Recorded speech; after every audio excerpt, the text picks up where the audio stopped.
की बारी है, पहाड़ों की नारी रे।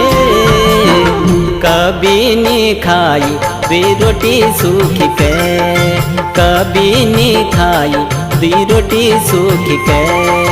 पहाड़ों की बारी है, पहाड़ों की नारी रे।